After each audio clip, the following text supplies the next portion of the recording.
Swayam Prabha. Digital India. Educated India.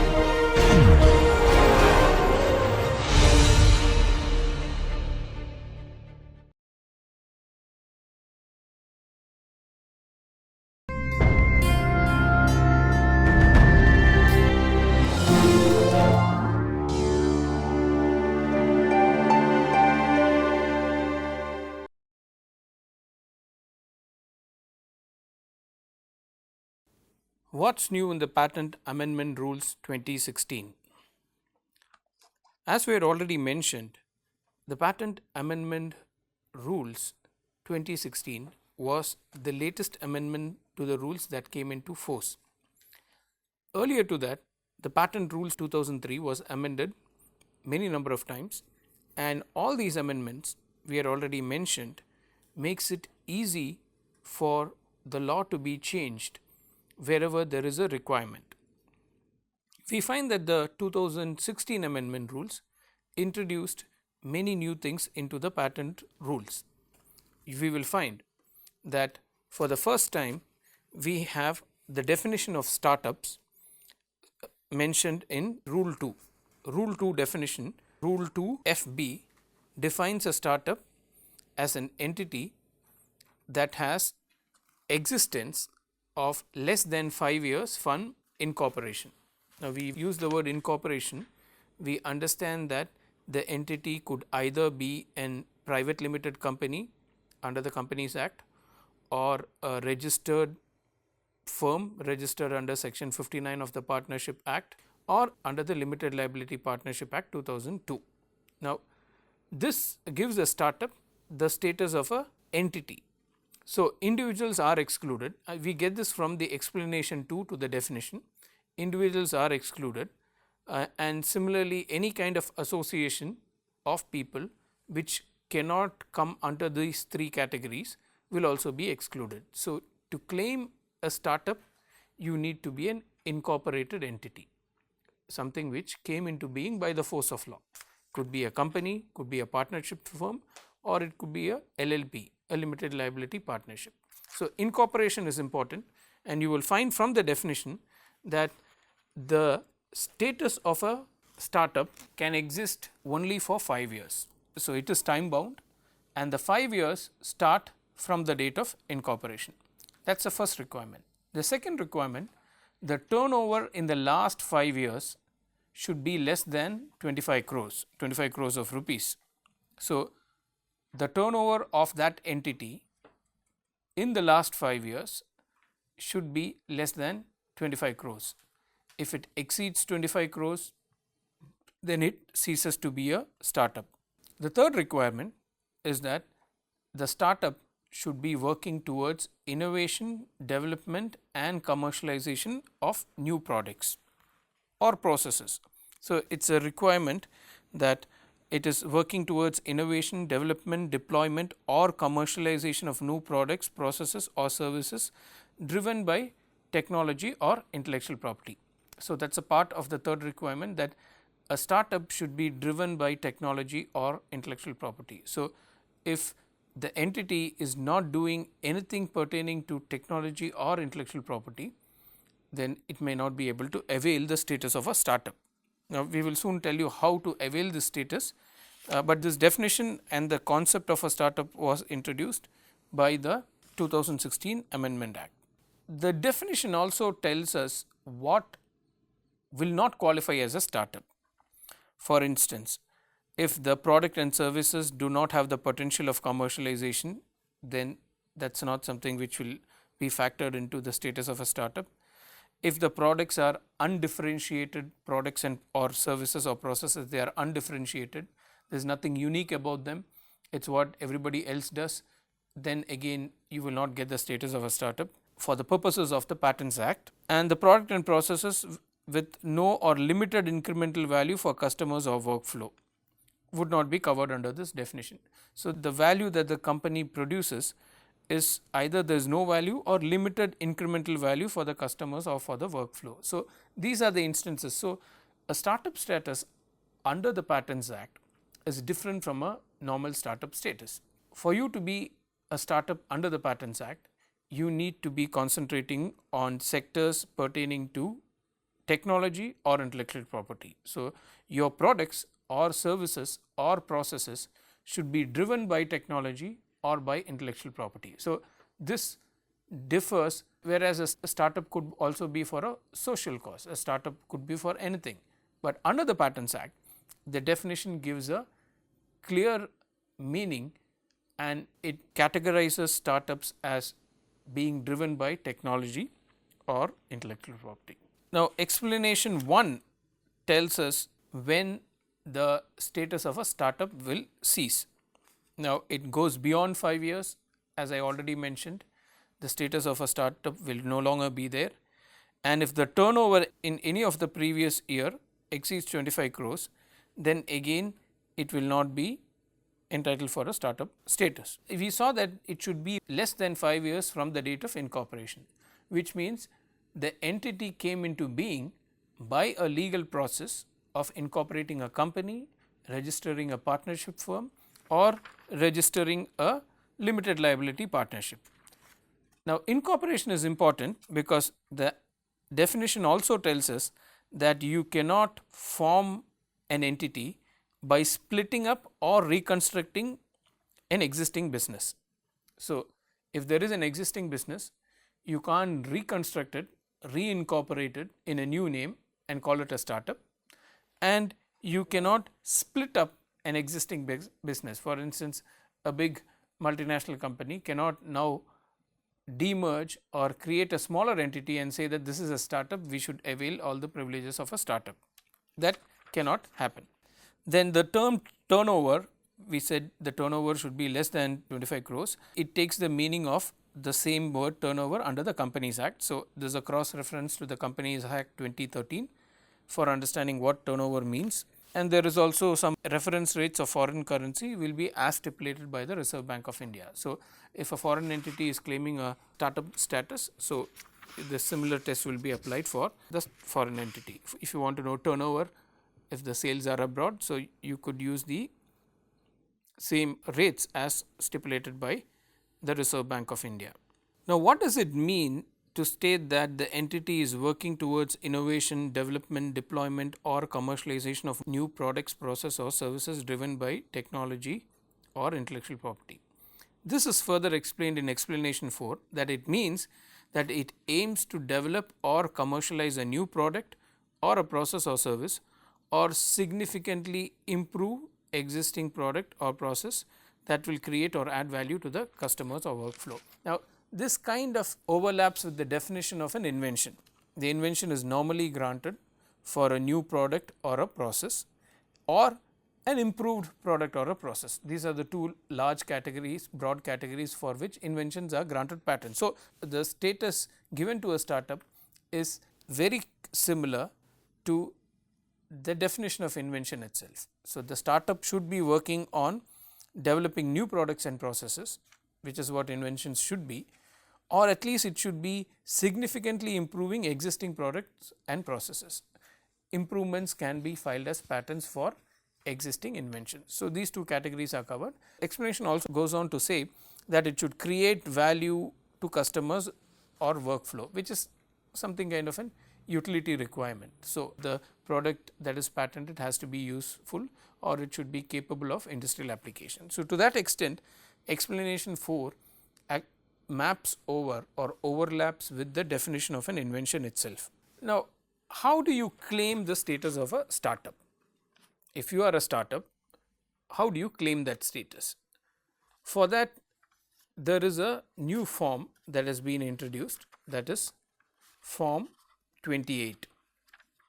Form 28 is filed, it is submitted by a small entity or a startup. If you are a small entity under the Micro, Small and Medium Enterprises Act 2006, or if you are claiming that status, or if you are claiming the status of a startup, you file Form 28.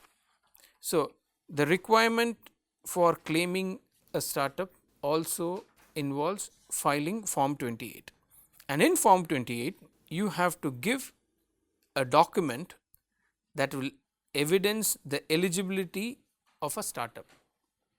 So, it is not just filing the form. If you have been incorporated since 5 years, you have to produce that your certificate of incorporation. If you are claiming the startup status because your turnover has not exceeded 25 crores, then you may have to file the returns over the last few years.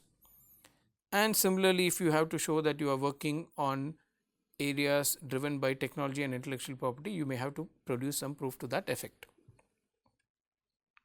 So, all the three requirements in the definition, less than 5 years from incorporation, which will require a certificate of incorporation, turnover being less than 25 crores may require producing the annual returns or the tax returns, and working towards innovation and development of new products, processes and services driven by technology and intellectual property, which is the third leg of the definition, would require some description of the nature of the work done by the entity. Nature of work, nature of products, services rendered, processes in place, all these things you could produce document, because the form clearly says that there has to be a document produced for claiming the status of a startup. Now, what do startups get? Why should somebody file patents as a startup? What will be the advantage of getting the status of a startup? Now, the first advantage that startups get is that they will be treated at par with an individual or a natural person when it comes to the fees that an entity has to file. We know that there are three categories of fees under the Patents Act and rules. Now, first schedule deals with the fees payable. So, the three categories of fees are: one, we have a particular structure for a natural person or a startup. So, the startup gets treated like a natural person.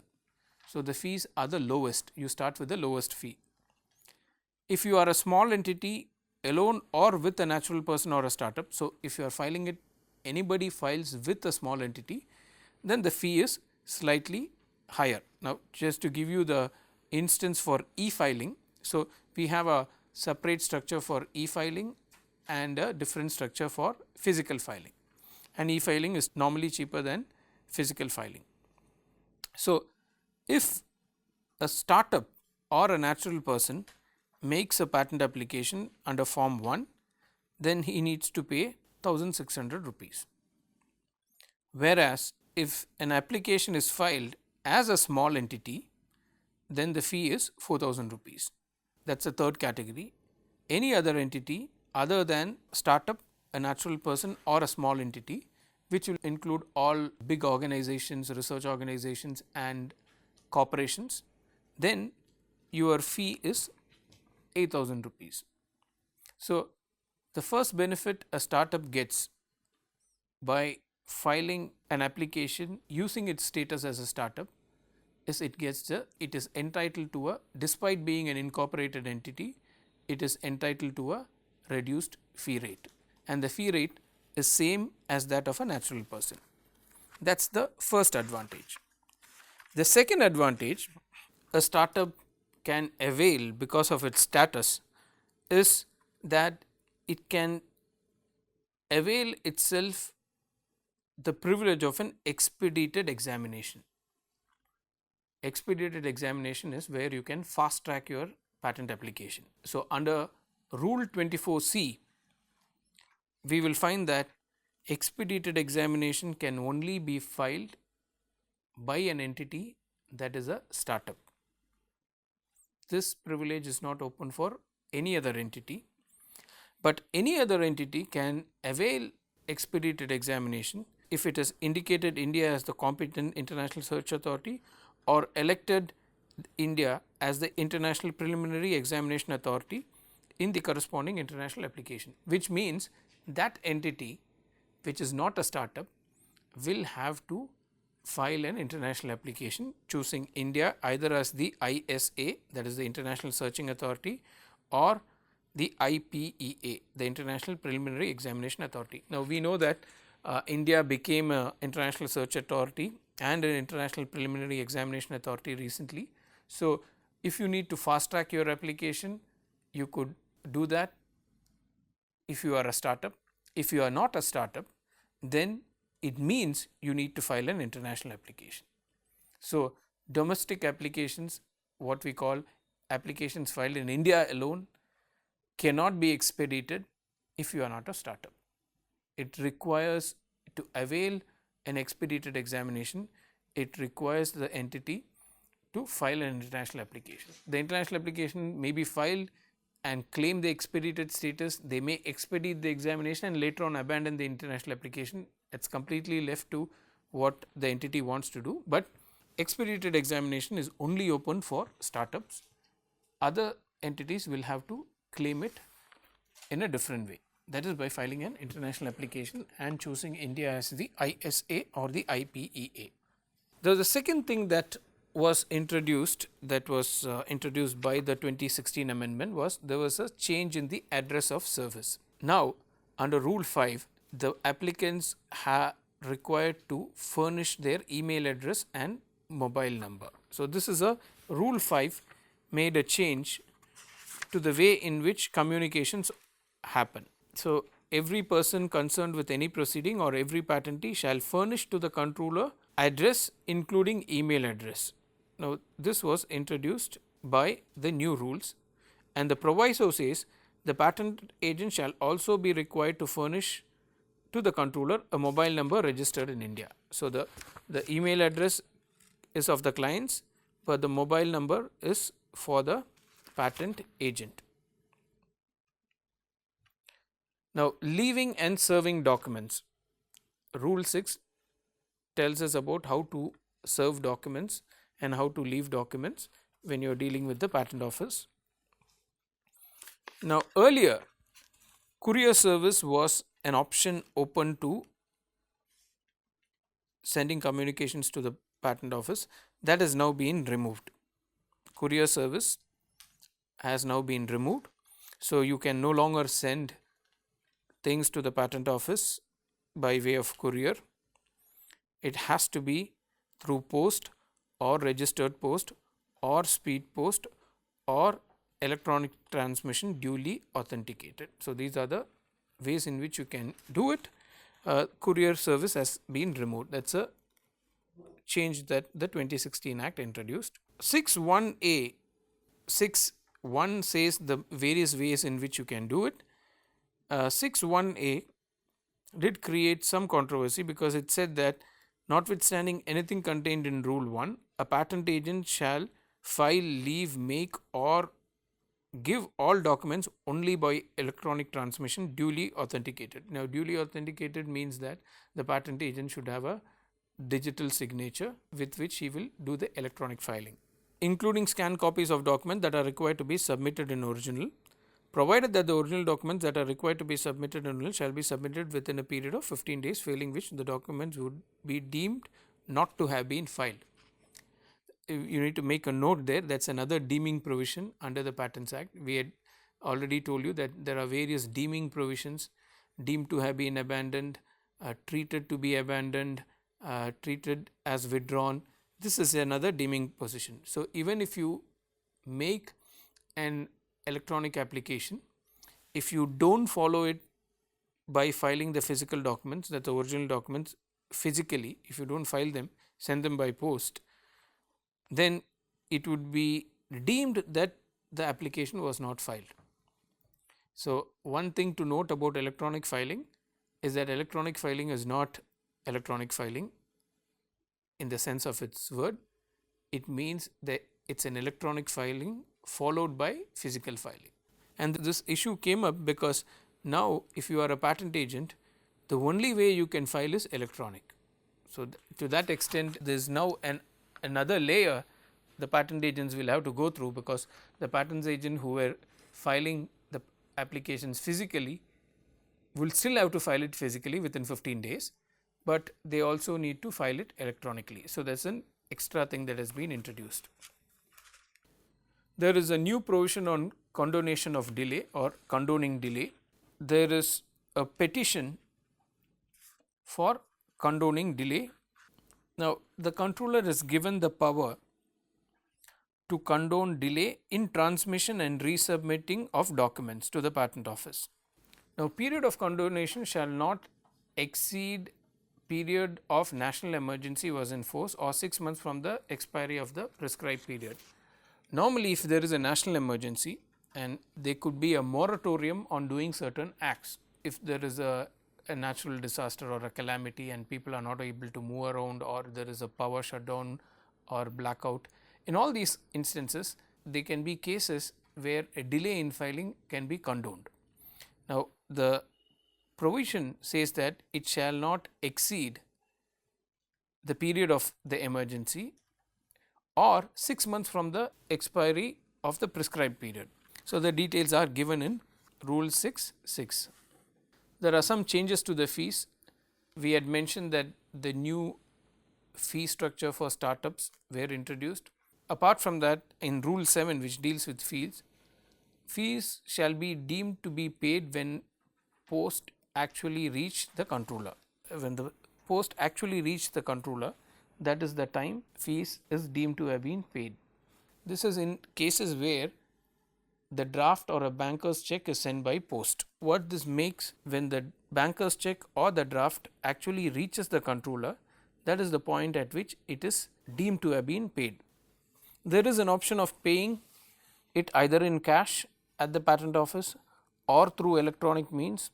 These two options are also open in addition to sending a banker's check or a bank draft.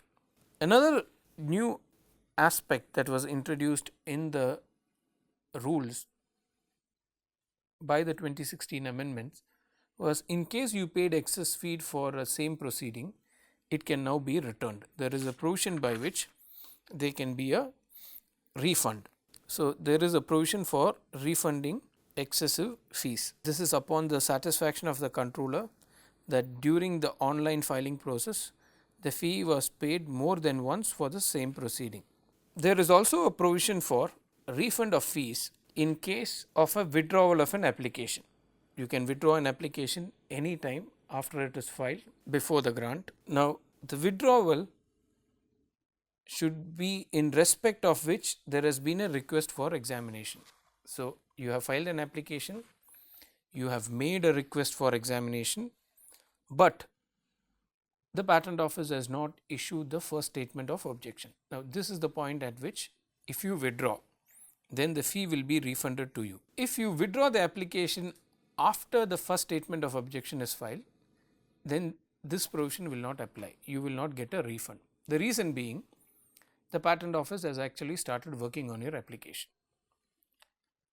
So, if you withdraw it before the issuance of the first statement of objection, then you are entitled to a refund. Now, to claim the refund, you will have to file Form 29. Form 29 is a newly introduced form for withdrawing the application under section 11B4. In the first schedule, there are two tables. Table 1 deals with the fees payable. Table 2 you will find at the end of table 1, after table 1, that is after entry 53 of table 1, you will find table 2, which talks about fees refundable, fees payable and fees refundable. These are the two tables. Now, in fees refundable, you will find that the refund of fees under Rule 7 sub Rule 4A, which can be done by filing Form 29, 90% of the fee paid for request for examination or request for expedited examination will be refunded. So, the fees which you paid for request for examination or a request for expedited examination will be refunded if you file an application for withdrawing the patent under Form 29 before the issuance of the first statement of objections. There is a new provision with relating to biological material. In Rule 13.8, the period within which reference to deposit shall be made in the specification under subclause A of clause 2 of subsection 4 of section 10, that is 10.4.2a, shall be 3 months from the date of filing the application, provided that in case of a request for publication under Rule 24A, a reference shall be made on or before the date of filing such a request. Now, this proviso was not there before. What has been introduced here is the proviso, provided that in the case of a request for publication under 24A, such reference shall be made on or before the date of filing such request. So, you file an application, date of filing is normally you have to make a reference within 3 months from the date of filing the application.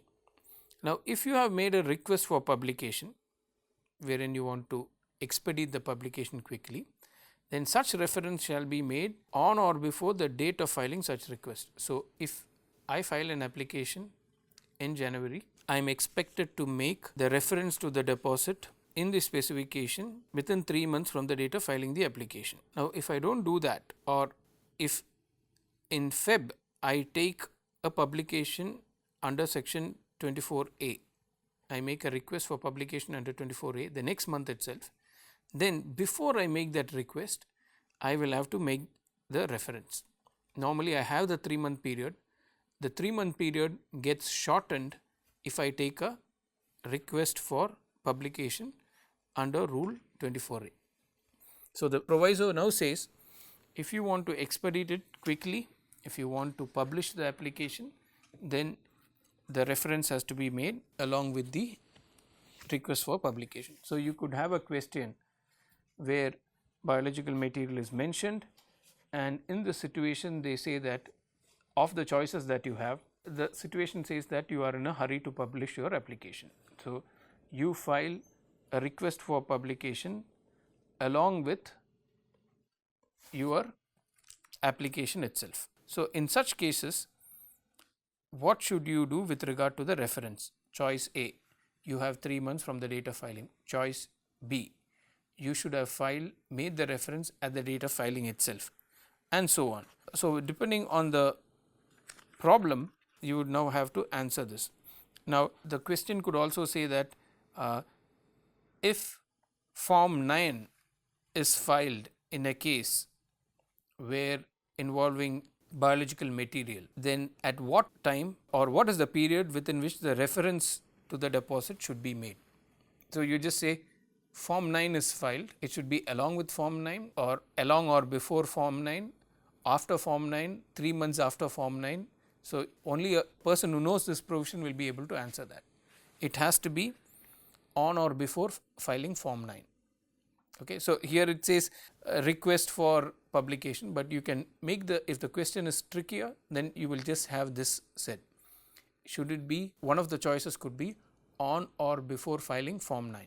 So, this makes the question tougher because the person will have to know what is the rule on biological material, he will have to know what Form 9 is, and he will have to relate this provision that, and you could also give a confusing choice by saying that 3 months from the date of filing Form 1, okay, which is true. In a normal case, it has to be done, the period of reference is 3 months from the date of filing Form 1, but you could now make the question by saying, if the party wants to makes a request for publication, then what should be the timeline? It should be on or before filing Form 9. So, you could just mask all the provisions with the forms and you will have a tough question to answer in that case. Amendments of specification. Now, in Rule 14, this was the change that was introduced. A marked copy clearly identifying the amendments carried out and a statement clearly indicating the portion, page number and line number of the specification or drawing being amended along with the reason shall also be filed. Now, 14.2 introduced this. So, this was the change that was incorporated into Rule 14 by the 2016 amendment. Deletion of claims with regard to international application, designating and electing India. Rule 20, there were some changes made in Rule 20. Deletion of claim at the time of a national phase entry should be in accordance with Rule 14. Examination of application, again we find that FER, the first examination report, which is now universally called the first statement of objection, the time period, there is a change, issued within 1 month from the disposal of the examination report by controller. So, there is a time period of 1 month which has been introduced. This you will find in Rule 24B3. and the time for putting the application in order for grant reduced to 6 months. Okay. Earlier it was 1 year, now it has been reduced to 6 months, and the further extension is by 3 months. So, the timelines have been shortened. Expedited examination has been introduced. 24C. There are some changes with regard to hearings.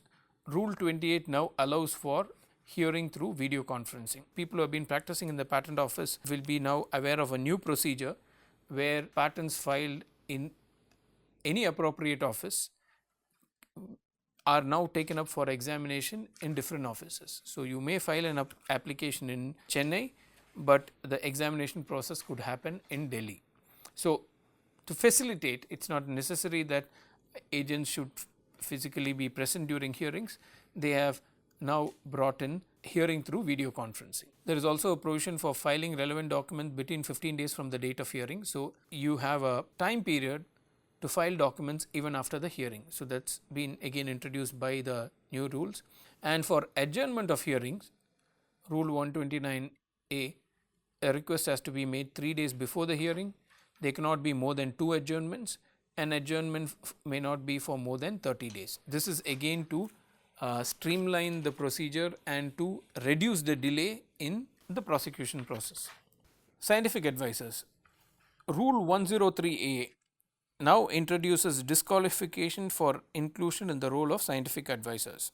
103A now tells us that a person who has been adjudged by a competent court to be of unsound mind, an undischarged insolvent, a person who is bankrupt, being a discharged insolvent, has not obtained from the court a certificate to the effect that his solvency was caused by misfortune without any misconduct on his part.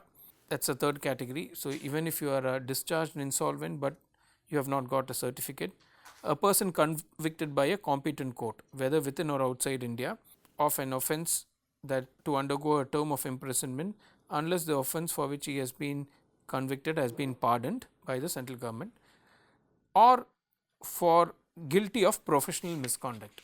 Now, if these 5 disqualifications are there, then the person shall be removed from the role of the scientific advisors. Some of them are of moral nature, some of them are physical, like unsound mind. A person of unsound mind cannot be an expert, and scientific advisors are actually experts who help the court in patent litigation. Power of attorney, there is a change in the power of attorney. 135(1) has been substituted. Earlier, before its substitution, 135(1) just said the authorization of an agent for the purpose of this act and the rule shall be in Form 26 or in the form of a power of attorney.